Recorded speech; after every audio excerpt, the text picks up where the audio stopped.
ঈমানদার কারা তাদের ঘোষণা দিয়ে কোরআনের শুরু থেকে আমি বলে দেই, তোমরা জেনে রাখো যালিকাল কিতাব লা রাইবা ফি, যেই কিতাবের মধ্যে কোনো সন্দেহ আছে নাকি? কারো যদি সন্দেহ থাকে ওই মানুষটা কি হবে? আপনারা বলেন ওই মানুষটার অবস্থা কি?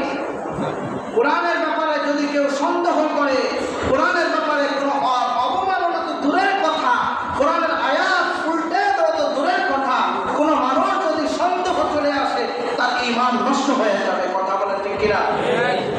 তার ঈমান থাকবে না। আল্লাহ রাব্বুল আলামিন বলেন যালিকাল কিতাবু লা রাইবা ফি, এমন একটা কিতাব আমি তোমাকে দিয়েছি যেই কিতাবের মধ্যে কোনো সন্দেহের অবকাশ নেই, যেই কিতাবের মধ্যে কোনো সন্দেহের লেশ মাত্র নাই।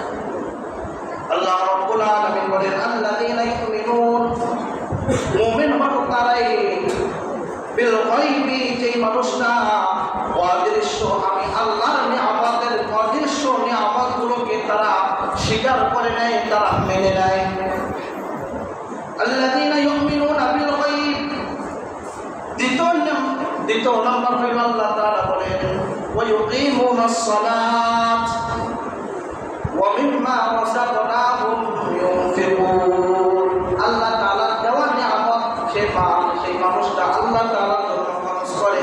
কার জন্য খরচ করে? আর আওয়াজ দিয়ে বলেন কার জন্য? আমরা কার জন্য খরচ করব? আমার জন্য, ব্যক্তিকে দেখানোর জন্য, জাতিকে দেখানোর জন্য, ইমাম সাহেবকে দেখানোর জন্য না, একমাত্র আল্লাহ তাআলার জন্য। আল্লাহ রাব্বুল আলামিন অন্য আয়াতের মধ্যে বলেন কুল ইন্না সালাতি ওয়া নুসুকি ওয়া মাহইয়ায়া ওয়া মামাতি লিল্লাহি রাব্বিল আলামিন।